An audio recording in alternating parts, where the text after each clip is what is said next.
ਵਾਹਿਗੁਰੂ ਜੀ ਕਾ ਖਾਲਸਾ ਵਾਹਿਗੁਰੂ ਜੀ ਕੀ ਫਤਿਹ।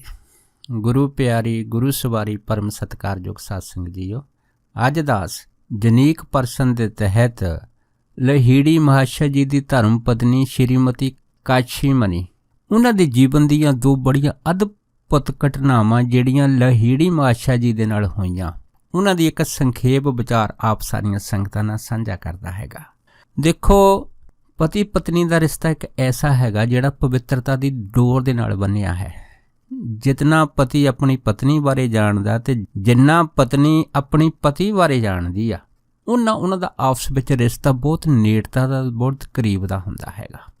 ਇਸ ਕਰਕੇ ਇਸ ਨੂੰ ਨਾਰੀ ਤੇ ਭਰਾਤ ਦਾ ਪ੍ਰੇਮ ਪਿਆਰ ਕਹਿ ਦਿੱਤਾ ਜਾਂਦਾ। ਪਰ ਦੇਖੋ, ਅਧਿਆਤਮਕ ਮਾਰਗ ਦੇ ਅੰਦਰ ਇਹ ਜਿਹੜਾ ਰਿਸ਼ਤਾ ਹੈਗਾ ਇਹ ਬਿਲਕੁਲ ਅਲੱਗ ਹੈਗਾ।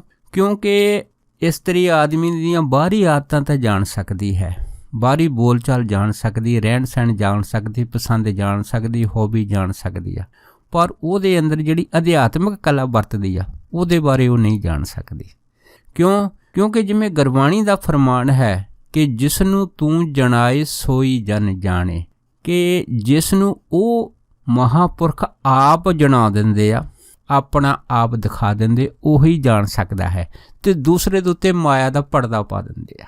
ਸੋ ਇਹ ਮਹਾਂਪੁਰਖਾਂ ਦੇ ਇੱਕ ਅੰਦਰ ਕਲਾ ਹੈਗੀ ਜਿਹੜੀ ਆਪਣੇ ਆਪ ਨੂੰ ਛੁਪਾਉਣ ਦੀ ਆ। ਭਾਵ ਕਿ ਆਪਣੇ ਆਪ ਨੂੰ ਇੰਨਾ ਲੁਕੋ ਲੈਂਦੇ ਕਿ ਆਪਣੇ ਜੀਵਨ ਸਾਥੀ ਤੋਂ ਵੀ ਆਪਣੇ ਆਪ ਨੂੰ ਕੋਹਾਂ ਦੂਰ ਪਰਾ ਰੱਖਦੇ ਆ। ਕਿਉਂ? ਉਹਨਾਂ ਨੂੰ ਪਤਾ ਹੈਗਾ ਕਿ ਜਦ ਤੱਕ ਉਹਦਾ ਜੀਵਨ ਸਾਥੀ ਇਸ ਚੀਜ਼ ਦੇ ਯੋਗ ਨਹੀਂ ਹੋ ਜਾਂਦਾ, ਤਦ ਤੱਕ ਉਹ ਆਪਣੇ ਆਪ ਨੂੰ ਉਸ ਤੋਂ ਲੁਕੋ ਕੇ ਰੱਖਦੇ ਆ। ਇਸੇ ਕਰਕੇ ਸਾਨੂੰ ਗੁਰਬਾਣੀ ਨੇ ਆਖਿਆ ਹੈਗਾ ਕਿ ਜਿਸ ਨੂੰ ਤੂੰ ਜਣਾਏ ਸੋਈ ਜਨ ਜਾਣੇ, ਹਰ ਗੁਣ ਸਦ ਹੀ ਆਖ ਬਖਾਣੇ, ਕਿ ਜਿਸ ਨੂੰ ਤੂੰ ਜਣਾਉਂਦਾ ਉਹੀ ਜਾਣ ਸਕਦਾ ਹੈ, ਉਹੀ ਪਰਮੇਸ਼ਰ ਦੇ ਗੁਣ ਗਾ ਸਕਦਾ ਹੈ। ਇਸੇ ਤਰ੍ਹਾਂ ਲਹੀੜੀ ਮਹਾਸ਼ਾ ਜੀ ਦੀ ਧਰਮ ਪਤਨੀ ਕਾਸ਼ੀ ਮਨੀ ਜੀ ਨੇ ਵੀ ਇਹ ਦੱਸਿਆ ਸੀਗਾ ਕਿ ਜਦੋਂ ਤੋਂ ਉਹਨਾਂ ਦਾ ਸਾਥ ਸੰਜੋਗ ਵਿਆਹ ਦਾ ਬਣਿਆ ਸੀਗਾ, ਪਰਿਵਾਰ ਤੋਂ ਬਾਅਦ ਵੀ ਉਹ ਲਹੀੜੀ ਮਹਾਸ਼ਾ ਜੀ ਨੂੰ ਕੇਵਲ ਤੇ ਕੇਵਲ ਆਪਣਾ ਪਤੀ ਸਮਝਦੀ ਸੀਗੀ ਤੇ ਉਹਨਾਂ ਦੀ ਜਿਹੜੀ ਅੰਦਰੂਨੀ ਅਧਿਆਤਮਿਕ ਤਰੱਕੀ ਸੀ ਉਹਦੇ ਬਾਰੇ ਕਹਿੰਦੇ ਉਹਨੂੰ ਕੋਈ ਗਿਆਨ ਨਹੀਂ ਸੀਗਾ। ਪਰ ਕਹਿੰਦੇ ਇੱਕ ਦਿਨ ਕੀ ਹੋਇਆ ਕਿ ਮੈਂ ਆਪਣੇ ਕਮਰੇ ਦੇ ਵਿੱਚ ਜਦ ਲੰਮੀ ਪਈ ਨੂੰ ਕਹਿੰਦੇ ਇੱਕ ਸੁਪਨਾ ਆਇਆ। ਉਹ ਸੁਪਨਾ ਇਸ ਤਰ੍ਹਾਂ ਸੀਗਾ ਕਿ ਬਹੁਤ ਸਾਰੇ ਜਿਹੜੇ ਤਪਸਵੀ ਪੁਰਸ਼ ਸੀਗੇ, ਦੇਵਤੇ ਜਾਂ ਉਹ ਰੂਹਾਂ ਜਿਹੜੀਆਂ ਬਹੁਤ ਜ਼ਿਆਦਾ ਪਹੁੰਚੀਆਂ ਹੋਈਆਂ ਇਸ ਅਧਿਆਤਮਿਕ ਮਾਰਗ ਦੇ ਅੰਦਰ, ਕਹਿੰਦੇ ਮੈਂ ਕੀ ਦੇਖਿਆ ਕਿ ਉਹ ਰੂਹਾਂ ਜਿਹੜੀਆਂ ਸਾਡੇ ਕਮਰੇ ਦੇ ਵਿੱਚ ਪ੍ਰਵੇਸ਼ ਹੋਈਆਂ ਤੇ ਉਹ ਸਾਡੇ ਕਮਰੇ ਦੇ ਅੰਦਰ ਉਹ ਰੂਹਾਂ ਜਿਹੜੀਆਂ ਹੈਗੀਆਂ ਉਹ ਮੇਰੇ ਪਤੀ ਲਹੀੜੀ ਮਹਾਸ਼ਾ ਜੀ ਦੀ ਪਰਿਕਰਮਾ ਕਰ ਰਹੀਆਂ ਹੈ। ਕਹਿੰਦੇ ਜਦੋਂ ਮੈਂ ਇਹ ਦ੍ਰਿਸ਼ ਜਿਹੜਾ ਸੁਪਨੇ 'ਚ ਦੇਖਿਆ ਤੇ ਮੈਨੂੰ ਉਹ ਸੁਪਨਾ ਇੰਨਾ ਅਸਲੀ ਲੱਗਿਆ ਤੇ ਕਾਸ਼ੀ ਮਨ ਜੀ ਕਹਿਣ ਲੱਗੇ, ਕਹਿੰਦੇ ਕਿ ਮੈਂ ਇਸੇ ਸੁਪਨੇ ਦੇ ਵਿੱਚ ਉੱਠ ਕੇ ਬੈਠ ਗਈ। ਜਦ ਕਹਿੰਦੇ ਵੀ ਮੈਂ ਉੱਠ ਕੇ ਬੈਠ ਗਈ ਤੇ ਮੈਂ ਅੱਖਾਂ ਖੋਲ੍ਹ ਕੇ ਕੀ ਦੇਖਿਆ ਕਿ ਜਿਹੜਾ ਮੇਰਾ ਕਮਰਾ ਸੀਗਾ ਇੱਕ ਝੁੰਧਿਆਈ ਹੋਈ ਰੋਸ਼ਨੀ ਦੇ ਨਾਲ ਪੂਰੀ ਤਰ੍ਹਾਂ ਭਰਿਆ ਪਿਆ ਸੀ। ਮੈਂ ਹੈਰਾਨ ਸੀਗੀ ਵੀ ਇਹ ਕਮਰੇ ਦੇ ਵਿੱਚ ਕੀ ਹੋ ਰਿਹਾ ਹੈਗਾ, ਕੀ ਮੈਂ ਸੁਪਨਾ ਦੇਖ ਰਹੀ ਹਾਂ। ਉਸ ਟਾਈਮ ਕਹਿੰਦੇ ਮੇਰੇ ਪਤੀ ਨੇ ਮੈਨੂੰ ਆਵਾਜ਼ ਦੇ ਦਿੱਤੀ, ਕਹਿਣ ਲੱਗੇ ਬਈ ਦੇਵੀ ਤੂੰ ਸੁਪਨਾ ਨਹੀਂ ਦੇਖ ਰਹੀ, ਤੂੰ ਹਕੀਕਤ ਦੇਖ ਰਹੀ ਹੈ, ਇਸ ਕਰਕੇ ਤੂੰ ਸੁਪਨੇ ਵਿੱਚੋਂ ਜਾਗ। ਕਹਿੰਦੇ ਜਦੋਂ ਇਹ ਆਵਾਜ਼ ਮੈਨੂੰ ਆਈ ਤਾਂ ਮੈਂ ਜਦ ਉੱਪਰ ਕੀ ਦੇਖਿਆ ਕਿ ਬਿਲਕੁਲ ਛੱਤ ਦੇ ਵਿਚਕਾਰ ਮੇਰੇ ਪਤੀ ਲਹੀੜੀ ਮਹਾਸ਼ਾ ਜੀ ਇੱਕ ਪਦਮ ਆਸਨ ਦੇ ਵਿੱਚ ਉੱਪਰ ਹਵਾ ਦੇ ਵਿੱਚ ਝੂਲ ਰਹੇ ਆ ਤੇ ਬਾਕੀ ਜਿਹੜੀਆਂ ਦਿਵ ਮੂਰਤੀਆਂ ਪ੍ਰਕਾਸ਼ ਰੂਪ ਆਤਮਾ ਹੈਗੀਆਂ ਉਹਨਾਂ ਦੀ ਪਰਿਕਰਮਾ ਕਰਕੇ ਉਹਨਾਂ ਨੂੰ ਡੰਡੌਤ ਬੰਦਨ ਕਰ ਰਹੀਆਂ ਹੈ। ਕਹਿੰਦੇ ਮੈਂ ਹੈਰਾਨ ਹੋ ਗਈ, ਇਹ ਮੇਰਾ ਜ਼ਿੰਦਗੀ ਦੇ ਵਿੱਚ ਪਹਿਲੀ ਵਾਰ ਇਸ ਤਰ੍ਹਾਂ ਦਾ ਇੱਕ ਅਦਭੁਤ ਕਰਿਸ਼ਮਾ ਜਿਹੜਾ ਸਾਹਮਣੇ ਆਇਆ ਸੀਗਾ। ਕਹਿੰਦੇ ਵੀ ਮੇਰੀ ਕਲਪਨਾ ਤੋਂ ਵੀ ਪਰੇ ਸੀ। ਉਸ ਤੋਂ ਬਾਅਦ ਫਿਰ ਕਹਿੰਦੇ ਵੀ ਮੈਂ ਕੀ ਦੇਖਿਆ ਕਿ ਲਹੀੜੀ ਮਹਾਸ਼ਾ ਜੀ ਨੇ ਮੈਨੂੰ ਇਹ ਆਖਿਆ ਹੈਗਾ ਕਿ ਇਹ ਜਿੰਨੇ ਵੀ ਜਿਹੜੇ ਦਿਵ ਆਤਮਾ ਮੇਰੇ ਪਾਸ ਆਈਆਂ ਹੈਗੀਆਂ ਇਹਨਾਂ ਸਾਰਿਆਂ ਨੂੰ ਇੱਕ ਇੱਕ ਕਰਕੇ ਪ੍ਰਣਾਮ ਕਰ। ਫਿਰ ਸ਼੍ਰੀਮਤੀ ਕਾਸ਼ੀ ਮਣੀ ਜੀ ਕਹਿੰਦੀ ਕਿ ਮੈਂ ਪ੍ਰਣਾਮ ਸਾਰਿਆਂ ਨੂੰ ਕੀਤਾ ਤੇ ਸਾਰਿਆਂ ਨੇ ਕਹਿੰਦੇ ਹੱਥ ਜੋੜ ਕੇ ਮੈਨੂੰ ਇਹ ਗੱਲ ਆਖੀ ਕਿ ਤੁਸੀਂ ਬਹੁਤ ਵੱਡੇ ਭਾਗਾਂ ਵਾਲੇ ਆ ਕਿ ਜਿਹੜੇ ਤੁਸੀਂ ਐਡੇ ਵੱਡੇ ਮਹਾਂਪੁਰਖ ਲਹੀੜੀ ਮਹਾਸ਼ਾ ਜੀ ਦੀ ਧਰਮ ਪਤਨੀ ਦੇ ਰੂਪ ਦੇ ਵਿੱਚ ਉਹਨਾਂ ਦੀ ਸੇਵਾ ਕਰ ਰਹੇ ਆ। ਜਦੋਂ ਕਹਿੰਦੇ ਇਹ ਜਿਹੜੀ ਸੀ ਸਾਰਿਆਂ ਨੇ ਮੈਨੂੰ ਬਹੁਤ ਵੱਡੀ ਇੱਕ ਸੀਸ ਦਿੱਤੀ ਤੇ ਉਸ ਤੋਂ ਬਾਅਦ ਕਹਿੰਦੇ ਮੈਂ ਕੀ ਦੇਖਿਆ ਕਿ ਉਹ ਜਿਹੜਾ ਕਮਰਾ ਸੀਗਾ ਉਸ ਕਮਰੇ ਦੇ ਜਿਹੜੇ ਲਹੀੜੀ ਮਹਾਸ਼ਾ ਜੀ ਉੱਪਰ ਹਵਾ ਦੇ ਵਿੱਚ ਝੂਲ ਰਹੇ ਸੀ, ਹੌਲੀ ਹੌਲੀ ਉਹ ਥੱਲੇ ਆ ਗਏ ਜਦ ਕਹਿੰਦੇ ਥੱਲੇ ਆਈ ਤੇ ਫਿਰ ਸ਼੍ਰੀਮਤੀ ਕਾਸ਼ੀਮਣੀ ਜੀ ਕਹਿਣ ਲੱਗੇ ਕਿ ਮੈਂ ਹੈ ਨਾ ਉਹਨਾਂ ਦੇ ਚਰਨਾਂ ਦੇ ਚੁੰਬੜ ਗਈ, ਲਿਪਟ ਗਈ। ਜਦ ਕਹਿੰਦੇ ਮੈਂ ਉਹਨਾਂ ਦੇ ਚਰਨਾਂ ਦੇ ਵਿੱਚ ਲਿਪਟ ਗਈ, ਲਿਪਟ ਤੋਂ ਬਾਅਦ ਕਹਿੰਦੇ ਵੀ ਮੈਂ ਇੰਨੀ ਹੈਰਾਨ ਹੋ ਗਈ ਕਿ ਮੇਰੇ ਪਾਸ ਕੋਈ ਸ਼ਬਦ ਨਹੀਂ ਰਿਹਾ ਕਿ ਇਹ ਜੋ ਮੈਂ ਦੇਖ ਰਹੀ ਹਾਂ ਇਹ ਅਜੇ ਵੀ ਮੈਨੂੰ ਸੁਪਨਾ ਹੀ ਲੱਗ ਰਿਹਾ ਸੀਗਾ। ਖੈਰ ਕਹਿੰਦੇ ਉਸ ਤੋਂ ਬਾਅਦ ਫਿਰ ਲਹਿੜੀ ਮਾਸ਼ਾ ਜੀ ਨੇ ਜਿਹੜਾ ਸੀਗਾ ਉਹ ਮੇਰੇ ਕਹਿੰਦੇ ਜਿਹੜਾ ਮਸਤਕ ਸੀਗਾ, ਮੇਰੇ ਮਸਤਕ ਨੂੰ ਛੂਹ ਕੇ ਮੈਨੂੰ ਕਹਿਣ ਲੱਗੇ ਕਿ ਇਹ ਜਿਹੜੇ ਦੇਵੀ ਦੇਵਤੇ ਹੈਗੇ ਆ ਇਹ ਸਾਰੀਆਂ ਬਹੁਤ ਦਿਵ ਆਤਮਾ ਹੈਗੀਆਂ ਅਤੇ ਇਹਨਾਂ ਦਾ ਜੋ ਇਸ ਕਮਰੇ ਦੇ ਵਿੱਚ ਆਉਣ ਦਾ ਪ੍ਰਯੋਜਨ ਆ ਉਹ ਤੂੰ ਸਮਝ ਹੀ ਗਈ ਆ। ਉਸ ਤੋਂ ਬਾਅਦ ਕਹਿੰਦੇ ਮੈਂ ਕੀ ਦੇਖਿਆ, ਉਹ ਜਿਹੜੀਆਂ ਦਿਵ ਆਤਮਾ ਸੀਗੀਆਂ ਕਮਰੇ ਦੇ ਵਿੱਚ ਆਈਆਂ ਹੋਈਆਂ ਉਹ ਇੱਕ ਇੱਕ ਕਰਕੇ ਸਾਰੀਆਂ ਜਿਹੜੀਆਂ ਸੀਗੀਆਂ ਉੱਥੋਂ ਅਲੋਪ ਹੋ ਗਈਆਂ ਅਤੇ ਉਹ ਜਿਹੜੀ ਝੰਡਿਆਈ ਰੋਸ਼ਨੀ ਦੇ ਨਾਲ ਕਮਰਾ ਭਰਿਆ ਪਿਆ ਸੀ, ਮੁੜ ਕੇ ਕਹਿੰਦੇ ਉਹੀ ਕਮਰਾ ਜਿਹੜਾ ਸੀਗਾ ਮੁੜ ਕੇ ਫਿਰ ਘੁੱਪ ਹਨੇਰੇ ਵਿੱਚ ਹੋ ਗਿਆ। ਇਸ ਤੋਂ ਬਾਅਦ ਕਹਿੰਦੇ ਫਿਰ ਮੇਰੇ ਪਤੀ ਨੇ ਜਦ ਮੇਰੇ ਕਹਿੰਦੇ ਮਸਤਕ ਨੂੰ ਛੂਹਿਆ ਅਤੇ ਛੂਹਣ ਤੋਂ ਬਾਅਦ ਕਹਿੰਦੇ ਮੈਂ ਕੀ ਦੇਖਾ, ਫਿਰ ਕਮਰੇ ਦੇ ਵਿੱਚ ਜਗਮਗਾਉਂਦੀਆਂ ਟਿਮਟਮਾਉਂਦੀਆਂ ਰੋਸ਼ਨੀਆਂ ਜਿਹੜੀਆਂ ਘੁੰਮਣ ਲੱਗ ਪਈਆਂ। ਜਦ ਕਹਿੰਦੇ ਜਗਮਗਾਉਂਦੀਆਂ ਟਿਮਟਮਾਉਂਦੀਆਂ ਰੋਸ਼ਨੀਆਂ ਫਿਰ ਮੇਰੇ ਕਮਰੇ 'ਚ ਘੁੰਮਣ ਲੱਗੀਆਂ। ਉਸ ਤੋਂ ਬਾਅਦ ਕਹਿੰਦੇ ਵੀ ਮੈਂ ਕੀ ਦੇਖਿਆ, ਸ਼੍ਰੀਮਤੀ ਕਾਸ਼ੀਮਣੀ ਜੀ ਕਹਿਣ ਲੱਗੇ ਕਿ ਮੈਂ ਇੱਕ ਪ੍ਰਕਾਸ਼ ਦੇਖਿਆ ਜਿਸ ਪ੍ਰਕਾਸ਼ ਦਾ ਨੀਲਾ ਰੰਗ ਸੀਗਾ ਅਤੇ ਉਸ ਨੀਲੇ ਰੰਗ ਦੇ ਪ੍ਰਕਾਸ਼ ਦੇ ਬਾਹਰ ਬਿਲਕੁਲ ਇੱਕ ਸੁਨਹਿਰੀ ਗੋਲ ਧਾਰਾ ਸੀਗਾ ਅਤੇ ਇਸ ਨੀਲੇ ਪ੍ਰਕਾਸ਼ ਦੇ ਬਾਹਰ ਸੁਨਹਿਰੀ ਗੋਲ ਧਾਰਾ, ਉਹਦੇ ਵਿੱਚ ਨੀਲਾ ਪ੍ਰਕਾਸ਼। ਔਰ ਹੈਰਾਨੀ ਦੀ ਗੱਲ ਇਹ ਹੋਈ ਕਿ ਵਿੱਚ ਇੱਕ 5 ਕੋਨਾ ਤਾਰਾ ਸੀਗਾ ਜਿਹੜਾ ਸਫੇਦ ਰੰਗ ਦਾ ਸੀਗਾ। ਜਦ ਕਹਿੰਦੇ ਇਹ ਦ੍ਰਿਸ਼ ਜਿਹੜਾ ਸੀਗਾ ਮੈਂ ਦੇਖਿਆ ਅਤੇ ਮੈਂ ਜਿਹੜੀ ਸੀਗੀ ਆਪਣੇ ਆਪ ਨੂੰ ਸੰਭਾਲ ਨਹੀਂ ਸਕੀ ਵੀ ਇਹ ਕੀ ਹੈ। ਉਸ ਤੋਂ ਬਾਅਦ ਫਿਰ ਸ਼੍ਰੀਮਤੀ ਕਾਸ਼ੀਮਣੀ ਜੀ ਆਖਣ ਲੱਗੇ ਸੀਗੇ ਕਿ ਮੇਰੇ ਪਤੀ ਜੀ ਲਹਿੜੀ ਮਾਸ਼ਾ ਮੈਨੂੰ ਕਹਿਣ ਲੱਗੇ ਕਿ ਇਹ ਜਿਹੜਾ ਪ੍ਰਕਾਸ਼ ਚਿੱਟਾ ਤਾਰਾ ਹੈ ਦੇ ਸਰੂਪ ਦੇ ਵਿੱਚ ਤੂੰ ਦੇਖ ਰਹੀ ਹਾਂ, ਇਹਦੇ ਵਿੱਚ ਆਪਣੀ ਚੇਤਨ ਸੱਤਾ ਨੂੰ ਟਿਕਾ ਲਾ, ਭਾਵ ਕਿ ਇਹਦਾ ਧਿਆਨ ਧਰ ਲਾ। ਫਿਰ ਕਹਿੰਦੇ ਮੈਂ ਆਪਣੇ ਪਤੀ ਦੇ ਕਹੇ ਦੇ ਉੱਤੇ ਜਦ ਉਸ ਪ੍ਰਕਾਸ਼ ਦਾ ਧਿਆਨ ਧਰਿਆ, ਉਸ ਤੋਂ ਬਾਅਦ ਕਹਿੰਦੇ ਮੈਨੂੰ ਇਸ ਤਰ੍ਹਾਂ ਪ੍ਰਤੀਤ ਹੋਇਆ ਕਿ ਜਿਵੇਂ ਮੇਰੀ ਸੁਰਤ ਜਿਹੜੀ ਆ ਜਾਂ ਮੇਰੀ ਆਤਮਾ ਉਸ ਪ੍ਰਕਾਸ਼ ਦੇ ਵਿੱਚ ਗਵਾਚ ਗਈ ਆ ਅਤੇ ਮੇਰਾ ਅਨੰਤ ਮੰਡਲਾਂ ਦੇ ਨਾਲ ਸੰਪਰਕ ਬਣਿਆ ਹੈ। ਅਤੇ ਉਹਦੇ ਵਿੱਚ ਕਹਿੰਦੇ ਵੀ ਮੈਂ ਬਹੁਤ ਸਾਰੇ ਦ੍ਰਿਸ਼ ਦੇਖੇ, ਐਸੇ ਦ੍ਰਿਸ਼ ਦੇਖੇ ਆ ਕਿ ਜਿਹਦੀ ਮੈਂ ਤੁਹਾਡੇ ਨਾਲ ਕਲਪਨਾ ਨਹੀਂ ਕਰ ਸਕਦੀ, ਮੇਰੇ ਪਾਸ ਕੋਈ ਸ਼ਬਦ ਨਹੀਂ ਆ। ਜਾਂ ਉਹ ਕਹਿ ਲਓ ਕਿ ਜਿਵੇਂ ਸਮੁੰਦਰ ਦੀਆਂ ਛੱਲਾਂ ਹੈਗੀਆਂ ਉਹ ਆਈ ਜਾਂਦੀਆਂ ਜਾਈ ਜਾਂਦੀਆਂ, ਇਸ ਤਰ੍ਹਾਂ ਉਹ ਦ੍ਰਿਸ਼ ਜਿਹੜੇ ਸੀਗੇ ਮੇਰੀ ਆਤਮਾ ਨਾਲ ਮੇਰੀ ਸੁਰਤ ਨਾਲ ਟਕਰਾਉਂਦੇ ਸੀਗੇ, ਆਪਣਾ ਜਲਵਾ ਦਿਖਾ ਕੇ ਲੋਪ ਹੋ ਜਾਂਦੀ। ਹਰੇਕ ਵਾਰ ਇੱਕ ਨਵਾਂ ਦ੍ਰਿਸ਼ ਪੈਦਾ ਹੋ ਜਾਂਦਾ ਸੀ। ਉਸ ਤੋਂ ਬਾਅਦ ਫਿਰ ਕਾਸ਼ੀਮਣੀ ਜੀ ਕਹਿਣ ਲੱਗੇ ਕਿ ਇਹ ਜਿਹੜਾ ਕੁਦਰਤੀ ਨਜ਼ਾਰਾ ਸੀਗਾ ਇਸ ਨੂੰ ਮੈਂ ਕਈ ਘੰਟੇ ਜਿਹੜੀ ਸੀ ਉਹ ਦੇਖਿਆ। ਉਸ ਤੋਂ ਬਾਅਦ ਮੈਨੂੰ ਸੰਸਾਰ ਦੀ ਤਾਂ ਕੋਈ ਸੁਰਤ ਹੀ ਨਹੀਂ ਸੀ ਕਿ ਮੈਂ ਇਸ ਸੰਸਾਰ ਦੇ ਵਿੱਚ ਹਾਂ। ਲੇਕਿਨ ਹੌਲੀ ਹੌਲੀ ਜਦੋਂ ਚੇਤਨ ਸੱਤਾ ਮੇਰੀ ਵਾਪਸ ਆਈ ਅਤੇ ਮੈਂ ਕੀ ਦੇਖਿਆ ਸੀਗਾ, ਮੈਂ ਮੁੜ ਕੇ ਫਿਰ ਜਿਹੜੀ ਸੀ ਇਸੇ ਸੰਸਾਰ ਦੇ ਵਿੱਚ ਆ ਗਈ ਸੀਗੀ।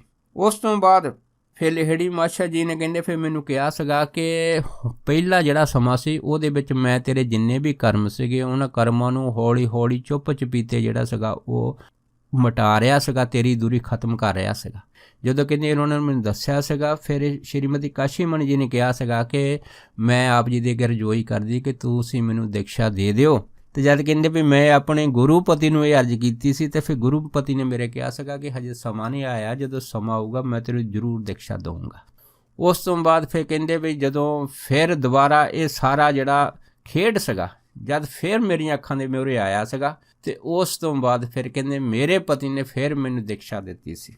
ਫਿਰ ਕਹਿੰਦੇ ਮੇਰੇ ਪਤੀ ਮੈਨੂੰ ਦੀਕਸ਼ਾ ਦੇਣ ਤੋਂ ਬਾਅਦ ਫਿਰ ਉਸੇ ਕਮਰੇ ਦੇ ਵਿੱਚੋਂ ਬਾਹਰ ਆ ਗਏ ਸੀਗੇ ਅਤੇ ਮੁੜ ਕੇ ਕਹਿੰਦੇ ਵੀ ਉਸ ਕਮਰੇ ਦੇ ਵਿੱਚ ਕਦੀ ਮੇਰੇ ਦੇ ਨਾਲ ਕਦੀ ਸੁੱਤੇ ਨਹੀਂ। ਕਿਉਂ? ਉਹਨਾਂ ਨੇ ਆਪਣੇ ਆਪ ਨੂੰ ਬਿਲਕੁਲ ਮੇਰੇ ਤੋਂ ਅਲੱਗ ਕਰ ਲਿਆ ਸੀ। ਜਿਉਂ ਕਹਿ ਲਓ ਕਿ ਕਾਸ਼ੀਮਣੀ ਜੀ ਆਖਦੇ ਸੀਗੇ ਕਿ ਲਹਿੜੀ ਮਾਸ਼ਾ ਜੀ ਨੇ ਇੱਕ ਸਾਹਮਣੇ ਵਾਲਾ ਕਮਰਾ ਜਿਹੜਾ ਖੁੱਲ੍ਹਾ ਸੀਗਾ ਉਹਦੇ 'ਤੇ ਆਪਣਾ ਆਸਣ ਜਮਾ ਲਿਆ ਸੀਗਾ ਅਤੇ ਉੱਥੇ 24 ਘੰਟੇ ਅੱਠੇ ਪੈਰ ਆਪਣੇ ਸ਼ਾਗਿਰਦਾਂ ਦੇ ਨਾਲ ਘਿਰੇ ਰਹਿੰਦੇ ਸੀਗੇ। ਮੁੜ ਕੇ ਕਹਿੰਦੇ ਉਹ ਮੇਰੇ ਕਮਰੇ 'ਚ ਨਹੀਂ ਆਏ।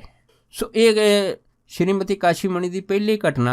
ਦੂਸਰੀ ਘਟਨਾ ਜਿਹੜੀ ਉਹਨਾਂ ਨੇ ਪਰਮਹੰਸ ਯੋਗਾਨੰਦ ਜੀ ਨੇ ਨਾਲ ਸਾਂਝੀ ਕੀਤੀ ਸੀ ਉਹਦੇ ਵਿੱਚ ਉਹਨਾਂ ਨੇ ਇੱਕ ਵਾਰੀ ਦੱਸਿਆ ਸੀਗਾ ਕਿ ਇੱਕ ਵਾਰ ਫਿਰ ਲਹਿੜੀ ਮਾਸ਼ਾ ਜੀ ਕਹਿੰਦੇ ਜਦ ਕਿਸੇ ਕੰਮ ਵਾਸਤੇ ਇਸ ਕਮਰੇ 'ਚ ਆਏ ਸੀਗੇ, ਜਦ ਕਹਿੰਦੇ ਕਮਰੇ 'ਚ ਆਏ ਤਾਂ ਮੈਂ ਉਹਨਾਂ ਦੇ ਪਿੱਛੇ ਪਿੱਛੇ ਆ ਗਈ। ਇਹ ਕਹਿੰਦੇ ਵੀ ਜਦੋਂ ਮੈਂ ਦੀਕਸ਼ਾ ਲਈ ਸੀ ਉਹ ਤੋਂ ਜਿਹੜੀ ਸੀ ਕੁਛ ਮਹੀਨਿਆਂ ਬਾਅਦ ਦੀ ਗੱਲ ਆ। ਫਿਰ ਕਾਸ਼ੀਮਣੀ ਜੀ ਆਖਦੇ ਸੀਗੇ ਕਿ ਉਸ ਟਾਈਮ ਮੇਰੇ ਅੰਦਰ ਮਾਇਆ ਦਾ ਪਰਦਾ ਪੈ ਗਿਆ, ਜਿਹੜੇ ਪਰਿਵਾਰਕ ਝਮੇਲੇ ਸੀ ਉਹਨਾਂ ਦੀ ਗੰਢ ਜਿਹੜੀ ਸੀ ਹੌਲੀ ਹੌਲੀ ਮੇਰੇ ਅੰਦਰ ਵੱਜ ਗਈ। ਅਤੇ ਜਦੋਂ ਕਹਿੰਦੇ ਮੈਂ ਲਹਿੜੀ ਮਾਸ਼ਾ ਆਪਣੇ ਪਤੀ ਜੀ ਨੂੰ ਕਮਰੇ 'ਚ ਦੇ ਵਿੱਚ ਅਕੇਲੇ ਜਾਂਦਿਆਂ ਨੂੰ ਜਦ ਤੱਕਿਆ ਅਤੇ ਮੈਂ ਜਦ ਪਿੱਛੇ ਗਈ, ਮੈਂ ਪਿੱਛੇ ਜਾ ਕੇ ਬਿਨਾਂ ਝਿਜਕ ਤੋਂ ਉਹਨਾਂ ਨੂੰ ਇਹ ਗੱਲ ਆਖ ਦਿੱਤੀ ਕਿ ਤੁਸੀਂ 24 ਘੰਟੇ ਅੱਠੇ ਪੈਰ ਆਪਣੇ ਸ਼ਾਗਿਰਦਾਂ ਦੇ ਨਾਲ ਘਿਰੇ ਰਹਿੰਦੇ ਆ। ਤੁਹਾਨੂੰ ਆਪਣੇ ਪੁੱਤਰਾਂ ਦੀ ਅਤੇ ਆਪਣੀ ਪਤਨੀ ਦੀ ਕਦੀ ਕੋਈ ਚਿੰਤਾ ਨਹੀਂ ਹੈਗੀ ਆ, ਅਤੇ ਤੁਹਾਨੂੰ ਇਹ ਵੀ ਨਹੀਂ ਪਤਾ ਹੈਗਾ ਕਿ ਆਪਣੇ ਪਰਿਵਾਰ ਦੇ ਵਾਸਤੇ ਪੈਸੇ ਕਿਵੇਂ ਇਕੱਠੇ ਕਰਨੇ ਆ। ਜਦੋਂ ਇਹ ਕਹਿੰਦੀ ਗੱਲ ਸੀ, ਮੈਂ ਆਪਣੇ ਪਤੀ ਦੇ ਸਾਹਮਣੇ ਜਿਹੜੀ ਸੀ ਉਹ ਬਿਨਾਂ ਸੰਕੋਚ ਰੱਖ ਦਿੱਤੀ। ਅਤੇ ਕਹਿੰਦੇ ਜੇ ਇਸ ਗੱਲ ਨੂੰ ਸੁਣ ਕੇ ਲਹਿੜੀ ਮਾਸ਼ਾ ਕਹਿੰਦੇ 1 ਮਿੰਟ ਮੌਨ ਰਹੇ ਆ, ਮੇਰੇ ਵੱਲ ਦੇਖਦੇ ਰਹੇ ਆ। ਉਸ ਤੋਂ ਬਾਅਦ ਕਹਿੰਦੇ ਯਕਦਮ ਉਹ ਅਦ੍ਰਿਸ਼ ਹੋ ਗਏ ਉਸੇ ਕਮਰੇ ਦੇ ਵਿੱਚ। ਜਦ ਕਹਿੰਦੇ ਉਹ ਅਦ੍ਰਿਸ਼ ਹੋ ਗਏ, ਅਦ੍ਰਿਸ਼ ਹੁੰਦਿਆਂ ਸਾਰੇ ਕਹਿੰਦੇ ਉਹ ਕਮਰੇ ਦੇ ਜਿਹੜੇ ਆਲੇ ਦੁਆਲੇ ਕੋਨੇ ਸੀਗੇ, ਉਹਨਾਂ ਕੋਨਿਆਂ ਦੇ ਵਿੱਚੋਂ ਬਹੁਤ ਹੀ ਹੈਰਾਨੀਜਨਕ ਅਤੇ ਭੈ ਭੀਤ ਮਿਸ਼ਰਤ ਵਾਲੀਆਂ ਆਵਾਜ਼ਾਂ ਮੈਨੂੰ ਸੁਣਾਈ ਦਿੱਤੀਆਂ, ਜਿਸ ਨੂੰ ਦੇਖ ਕੇ ਫਿਰ ਕਾਸ਼ੀ ਮਣੀ ਜੀ ਕਹਿਣ ਲੱਗੇ ਕਿ ਮੈਂ ਜਿਹੜੀ ਸੀਗੀ ਉਹ ਦੇਖ ਕੇ ਦੰਗ ਰਹਿ ਗਈ। ਪਰ ਉਸ ਤੋਂ ਬਾਅਦ ਕਹਿੰਦੇ ਵੀ ਉਸੇ ਕਮਰੇ ਵਿੱਚੋਂ ਆਵਾਜ਼ ਇਹ ਆਈ ਕਿ ਦੇਖ ਤੂੰ ਜਿੱਧਰ ਵੀ ਕਿੱਧਰ ਦੇਖਦੀਆਂ ਸਭ ਕੁਝ ਸਿਫਰ ਹੈ, ਸ਼ੂਨਿਆ ਹੈ। ਅਤੇ ਕਹਿੰਦੇ ਮੈਂ ਵੀ ਸਿਫਰ ਵਾਂ, ਮੈਂ ਸ਼ੂਨਿਆ, ਅਤੇ ਜਿਹੜਾ ਇੱਕ ਸਿਫਰ ਹੈਗਾ ਦੂਜੇ ਵਾਸਤੇ ਕੀ ਮਾਇਆ ਦੇ ਸਕਦਾ ਹੈਗਾ। ਜਦੋਂ ਕਹਿੰਦੇ ਕਮਰੇ ਵਿੱਚੋਂ ਮੇਰੇ ਪਤੀ ਨੇ ਜਿਹੜੀ ਸੀ ਉਹ ਗਰਮੀ ਆਵਾਜ਼ ਦੇ ਵਿੱਚ ਮੈਨੂੰ ਇਹ ਸੰਦੇਸ਼ ਦਿੱਤਾ ਸੀਗਾ। ਫਿਰ ਕਾਸ਼ੀ ਮਣੀ ਜੀ ਕਹਿਣ ਲੱਗੇ ਸੀ ਕਿ ਮੈਨੂੰ ਇਸ ਗੱਲ ਦਾ ਅਹਿਸਾਸ ਹੋਇਆ ਕਿ ਮੈਂ ਬਹੁਤ ਵੱਡੀ ਗਲਤੀ ਕਰ ਲਈ ਆ। ਉਸ ਤੋਂ ਬਾਅਦ ਕਹਿੰਦੇ ਮੈਂ ਉਹ ਕਮਰੇ ਦੇ ਵਿੱਚ ਲੇਟ ਕੇ ਬਾਰ-ਬਾਰ ਜਿਹੜੀ ਸੀਗੀ ਇਹ ਬੇਨਤੀਆਂ ਕਰਨ ਲੱਗੀ ਕਿ ਤੁਸੀਂ ਮੇਰੀਆਂ ਇਹਨਾਂ ਪਾਪੀ ਅੱਖਾਂ ਦੇ ਨਾਲ ਦਿਖਾਈ ਨਹੀਂ ਦਿੰਦੇ, ਤੁਸੀਂ ਕਿਰਪਾ ਕਰੋ, ਤੁਸੀਂ ਵਾਪਸ ਆ ਜਾਓ, ਆਪਣੇ ਸਰੀਰ 'ਚ ਪ੍ਰਗਟ ਹੋ ਜਾਓ। ਕਹਿੰਦੇ ਮੈਂ ਜਦੋਂ ਮੈਂ ਬਾਰ-ਬਾਰ ਬੇਨਤੀਆਂ ਕੀਤੀਆਂ ਉੱਥੇ ਉਹਦਾ ਫਲ ਇਹ ਨਿਕਲਿਆ ਕਿ ਮੈਨੂੰ ਫਿਰ ਜਿਹੜੀ ਸੀ ਮੇਰੇ ਸਿਰ ਦੇ ਉੱਪਰੋਂ ਆਵਾਜ਼ ਆਈ ਕਿ ਮੈਂ ਇੱਥੇ ਹਾਂ। ਜਦ ਕਹਿੰਦੇ ਵੀ ਉਹ ਆਵਾਜ਼ ਮੈਨੂੰ ਮੇਰੇ ਸਿਰ ਛੱਤ ਦੇ ਉੱਤੋਂ ਦੀ ਆਈ ਤਾਂ ਫਿਰ ਕਾਸ਼ੀ ਮਣੀ ਜੀ ਆਖਣ ਲੱਗੇ ਸੀ ਕਿ ਜਦੋਂ ਮੈਂ ਨਿਗਾਹ ਚੱਕ ਕੇ ਉੱਪਰ ਦੇਖਿਆ ਅਤੇ ਮੈਂ ਕੀ ਦੇਖਿਆ, ਮੇਰੇ ਪਤੀ ਗੁਰਦੇਵ ਉਹ ਹਵਾ ਦੇ ਵਿੱਚ ਪਦਮ ਆਸਣ ਦੇ ਵਿੱਚ ਉੱਪਰ ਬੈਠੇ ਜਿਹੜੇ ਸੀ ਉਹ ਝੂਲ ਰਹੇ ਆ। ਜਦ ਕਹਿੰਦੇ ਵੀ ਮੈਂ ਉਹਨਾਂ ਨੂੰ ਝੂਲਦਿਆਂ ਦੇਖਿਆ ਤਾਂ ਫਿਰ ਕਹਿੰਦੇ ਵੀ ਮੈਂ ਜਿਹੜੀ ਸੀਗੀ ਉਹਨਾਂ ਦੇ ਅੱਗੇ ਰਜੋਈ ਕੀਤੀ ਕੰਮ ਦੇ ਹੱਥਾਂ ਨਾਲ। ਹੌਲੀ ਕਹਿੰਦੇ ਜਿਹੜੇ ਮੇਰੇ ਪਤੀ ਸੀ ਉਹ ਫਿਰ ਥੱਲੇ ਆ ਗਏ। ਜਦੋਂ ਕਹਿੰਦੇ ਫਿਰ ਉਹ ਥੱਲੇ ਆਏ ਤਾਂ ਉਸ ਤੋਂ ਬਾਅਦ ਫਿਰ ਕਹਿੰਦੇ ਵੀ ਮੈਂ ਉਹਨਾਂ ਦੇ ਪੈਰਾਂ ਦੇ ਉੱਤੇ ਪੂਰੀ ਤਰ੍ਹਾਂ ਲੇਟ ਕੇ ਮਾਫੀਆਂ ਮੰਗਣ ਲੱਗ ਪਈ ਸੀਗੀ। ਜਦੋਂ ਫਿਰ ਕਹਿੰਦੇ ਮੈਂ ਮਾਫੀਆਂ ਮੰਗਣ ਲੱਗੀ ਆ, ਮਾਫੀਆਂ ਮੰਗਣ ਤੋਂ ਬਾਅਦ ਕਹਿੰਦੇ ਫਿਰ ਜਿਹੜੇ ਮੇਰੇ ਪਤੀ ਸੀ ਉਹ ਦਇਆ ਦੇ ਘਰ ਵਿੱਚ ਆ ਗਏ। ਆ ਕੇ ਕਹਿੰਦੇ ਫਿਰ ਉਹਨਾਂ ਨੇ ਮੈਨੂੰ ਇਹ ਗੱਲ ਆਖੀ, ਕਹਿੰਦੇ ਦੇਖ ਤੂੰ ਆਪਣੀ ਜ਼ਿੰਦਗੀ ਦੇ ਵਿੱਚ ਇਹ ਬਾਹਰਲੀ ਤਰੱਕੀ ਦੁਨੀਆ ਦੀ ਚਮਕ ਦਮਕ ਵਾਲੀ ਇਕੱਠੀ ਨਹੀਂ ਕਰਨੀ, ਤੂੰ ਉਹ ਖਜ਼ਾਨਾ ਇਕੱਠਾ ਕਰਨਾ ਹੈਗਾ ਜਿਸ ਖਜ਼ਾਨੇ ਦੇ ਨਾਲ ਤੂੰ ਇਸ ਲੋਕ ਅਤੇ ਪਰਲੋਕ ਦੋਨਾਂ ਦੇ ਵਿੱਚ ਬਹੁਤ ਜ਼ਿਆਦਾ ਉੱਚਾ ਉੱਠ ਸਕੇ। ਭਾਵ ਕੀ ਆ, ਨਾਮ ਤੁਹਾਨੂੰ ਇਕੱਠਾ ਕਰਨਾ ਹੈਗਾ। ਜਦੋਂ ਕਹਿੰਦੇ ਮੇਰੇ ਪਤੀ ਨੇ ਮੈਨੂੰ ਇਹ ਗੱਲ ਆਖੀ ਸੀ ਤਾਂ ਫਿਰ ਕਹਿੰਦੇ ਵੀ ਮੈਂ ਚੁੱਪ ਕਰ ਗਈ ਸੀ। ਤਾਂ ਫਿਰ ਮੇਰੇ ਪਤੀ ਨੇ ਮੈਨੂੰ ਇੰਨੀ ਗੱਲ ਜ਼ਰੂਰ ਆਖੀ ਆ ਕਿ ਜਦੋਂ ਤੂੰ ਨਾਮ ਧਨ ਦਾ ਖਜ਼ਾਨਾ ਇਕੱਠਾ ਕਰੇਂਗੀ ਤਾਂ ਦੁਨਿਆਵੀ ਜ਼ਰੂਰਤਾਂ ਆਪਣੇ ਆਪ ਹੀ ਪੂਰੀਆਂ ਹੋ ਜਾਣਗੀਆਂ। ਫਿਰ ਵੀ ਕਹਿੰਦੇ ਉਹਨਾਂ ਨੇ ਮੇਰੇ ਧਰਵਾਸ ਵਾਸਤੇ ਇੱਕ ਗੱਲ ਆਖੀ ਸੀਗੀ ਕਿ ਅਗਰ ਤੂੰ ਪੈਸਿਆਂ ਦੀ ਗੱਲ ਕਰਦੀ ਹੈ ਕਿ ਤੂੰ ਆਪਣੇ ਪਰਿਵਾਰ ਦੇ ਵਾਸਤੇ, ਬੱਚਿਆਂ ਦੇ ਵਾਸਤੇ, ਮੇਰੇ ਵਾਸਤੇ ਕੁਛ ਨਹੀਂ ਕੀਤਾ, ਪਰ ਮੈਂ ਤੈਨੂੰ ਇੱਕ ਗੱਲ ਜ਼ਰੂਰ ਦੱਸਦਾ ਕਿ ਮੇਰਾ ਇੱਕ ਸ਼ਾਗਿਰਦ ਆਊਗਾ ਅਤੇ ਤੈਨੂੰ ਬਹੁਤ ਸਾਰੀ ਮਾਇਆ ਦੇ ਜੂਗਾ, ਤੂੰ ਇਹਦੀ ਚਿੰਤਾ ਨਾ ਕਰ, ਤੂੰ ਕੇਵਲ ਅਤੇ ਕੇਵਲ ਨਾਮ ਧਨ ਖਜ਼ਾਨੇ ਨੂੰ ਹੀ ਇਕੱਠਾ ਕਰ। ਉਸ ਤੋਂ ਬਾਅਦ ਫਿਰ ਸ਼੍ਰੀਮਤੀ ਕਾਸ਼ੀ ਦੇਵੀ ਜੀ ਕਹਿਣ ਲੱਗੇ ਕਿ ਮੈਂ ਉਸ ਤੋਂ ਬਾਅਦ ਹੱਥ ਜੋੜ ਕੇ ਖਿਮਾ ਮੰਗੀ ਸੀਗੀ। ਖਿਮਾ ਮੰਗਣ ਤੋਂ ਬਾਅਦ ਕਹਿੰਦੇ ਵੀ ਵਾਕਿਆ ਗੱਲ ਜੋ ਮੇਰੇ ਪਤੀ ਨੇ ਆਖੀ ਸੀ ਉੱਦਣ ਹੀ ਕਹਿੰਦੇ ਵੀ ਇੱਕ ਲਹਿੜੀ ਮਾਸ਼ਾ ਦਾ ਸ਼ਾਗਿਰਦ ਆਇਆ ਸੀਗਾ, ਬੜਾ ਸੇਠ ਵੱਡਾ ਸੀਗਾ, ਅਤੇ ਕਹਿੰਦੇ ਉਹ ਸੇਠ ਜਾਣ ਲੱਗਾ ਸਾਨੂੰ ਬਹੁਤ ਸਾਰੀ ਜਿਹੜੀ ਮਾਇਆ ਉਹ ਦੇ ਗਿਆ ਸੀਗਾ। ਸੋ ਇਹ ਜਿਹੜੀਆਂ ਦੋ ਘਟਨਾਵਾਂ ਹੈਗੀਆਂ ਇਹ ਲਹਿੜੀ ਮਾਸ਼ਾ ਜੀ ਦੀ ਧਰਮ ਪਤਨੀ ਸ਼੍ਰੀਮਤੀ ਕਾਸ਼ੀ ਮਣੀ ਜੀ ਨੇ ਪਰਮਹੰਸ ਯੋਗਾਨੰਦ ਜੀ ਨਾਲ ਸਾਂਝੀ ਕੀਤੀ ਸੀ। ਸੋ ਕਹਿਣ ਤੋਂ ਭਾਵ ਇਹ ਹੈਗਾ ਕਿ ਮਹਾਂਪੁਰਖ ਐਸੇ ਹੁੰਦੇ ਆ ਕਿ ਜਿਹੜਾ ਆਪਣਾ ਭੇਤ ਜਿਹੜਾ ਹੈਗਾ ਉਹ ਉਸ ਨੂੰ ਹੀ ਦਿੰਦੇ ਆ ਜਿਹੜਾ ਉਸ ਭੇਤ ਨੂੰ ਜਾਣਨ ਦੇ ਯੋਗ ਹੋਵੇ। ਕਿਉਂਕਿ ਇਸ ਭੇਦ ਨੂੰ ਉਹੀ ਜਾਣ ਸਕਦਾ ਹੈਗਾ ਜਿਹੜਾ ਉਸ ਰੰਗ ਦੇ ਵਿੱਚ ਰੰਗਿਆ ਹੋਵੇ। ਜਿਹੜਾ ਇਸ ਰੰਗ ਦੇ ਵਿੱਚ ਰੰਗਿਆ ਹੋਵੇ ਉਹੀ ਇਹਨਾਂ ਜਿਹੜੀਆਂ ਅਦਭੁਤ ਗੱਲਾਂ ਹੈਗੀਆਂ, ਇਹਨਾਂ ਅਦਭੁਤ ਕੌਤਕ ਵਾਲੀਆਂ ਗੱਲਾਂ ਨੂੰ ਸਮਝ ਸਕਦਾ ਹੈਗਾ। ਅਤੇ ਉਹ ਇਹ ਜਾਣ ਸਕਦਾ ਹੈਗਾ ਕਿ ਜਿਹੜੇ ਗੁਰਮੁਖ ਪਿਆਰੀਆਂ ਰੰਗੀਆਂ ਰੂਹਾਂ ਹੁੰਦੀਆਂ ਉਹਨਾਂ ਦੇ ਅੰਦਰ ਪਰਮੇਸ਼ਰ ਦੀ ਇੰਨੀ ਜ਼ਿਆਦਾ ਕਿਰਪਾ ਹੁੰਦੀ ਆ ਕਿ ਇਸ ਕਿਰਪਾ ਦੇ ਸਦਕੇ ਉਹ ਆਪਣੇ ਮਨ ਦੀਆਂ ਜੋ ਵੀ ਫੁਰਨੇ ਰੂਪੀ ਲਹਿਰਾਂ ਹਨ ਉਹਨਾਂ ਲਹਿਰਾਂ ਦੇ ਆਸਰੇ ਉਹਨਾਂ ਚੀਜ਼ਾਂ ਨੂੰ ਪ੍ਰਗਟ ਕਰ ਸਕਦੇ ਆ। ਅਤੇ ਇਸ ਪ੍ਰਗਟ ਕਰਨ ਤੋਂ ਬਾਅਦ ਉਹ ਇਹਨਾਂ ਚੀਜ਼ਾਂ ਨੂੰ ਸੰਸਾਰ ਦੇ ਵਿੱਚ ਦਿਖਾ ਵੀ ਸਕਦੇ ਆ। ਪਰ ਗੱਲ ਇੰਨੀ ਹੈਗੀ ਕਿ ਜੋ ਵੀ ਕੁਛ ਕਰਦੇ ਆ ਉਹ ਪਰਮੇਸ਼ਰ ਦੇ ਹੁਕਮ ਤੋਂ ਬਾਹਰ ਨਹੀਂ ਕਰਦੇ, ਹਰੇਕ ਚੀਜ਼ ਉਹਦੇ ਹੁਕਮ ਦੇ ਵਿੱਚ ਕਰਦੇ ਆ। ਉਹਨਾਂ ਦੀ ਕੋਸ਼ਿਸ਼ ਹੁੰਦੀ ਹੈ ਕਿ ਜਿਸ ਦੇ ਨਾਲ ਵੀ ਉਹਨਾਂ ਨੂੰ ਇਹ ਅਧਿਆਤਮਿਕ ਤਰੱਕੀ ਦੀਆਂ ਜੋ ਅਦਭੁਤ ਕ੍ਰਿਸ਼ਮੇ ਹੈਗੇ ਆ ਉਹ ਇਸੇ ਵਾਸਤੇ ਜਿਹੜੇ ਕੀਤੇ ਜਾਂਦੇ ਤਾਂ ਜੋ ਇਹ ਜਿਹੜੀਆਂ ਰੂਹਾਂ ਹੈਗੀਆਂ ਇਹ ਵੀ ਉਸ ਪਰਮਾਤਮਾ ਦੇ ਨਾਲ ਜੁੜ ਸਕਣ, ਆਪਣਾ ਜੀਵਨ ਸਵਾਰ ਸਕਣ ਅਤੇ ਆਪਣਾ ਜੀਵਨ ਸਵਾਰ ਕੇ ਦੂਸਰਿਆਂ ਦਾ ਭਲਾ ਕਰ ਸਕਣ। ਸੋ ਇਹ 2 ਘਟਨਾਵਾਂ ਜਿਹੜੀਆਂ ਇਹ ਉਹਨਾਂ ਨੇ ਆਪਣੇ ਜੀਵਨ ਦੇ ਵਿੱਚ ਸਾਂਝੀਆਂ ਕੀਤੀਆਂ। ਸੋ ਦਾਸ ਇੰਨਾ ਹੀ ਉਹਨਾਂ ਦੀਆਂ ਘਟਨਾਵਾਂ ਦਾ ਵਰਣਨ ਕਰਦਾ ਹੋਇਆ ਖਿਮਾ ਦਾ ਜਾਚਕ ਵਾ ਜੀ। ਹੋਈਆਂ ਬੇਅੰਤ ਭੁੱਲਾਂ ਚੁੱਕਾਂ ਦੀ ਖਿਮਾ ਬਖਸ਼ਣੀ। ਸੋ ਫਤਿਹ ਬੁਲਾਓ। ਵਾਹਿਗੁਰੂ ਜੀ ਕਾ ਖਾਲਸਾ, ਵਾਹਿਗੁਰੂ ਜੀ ਕੀ ਫਤਿਹ।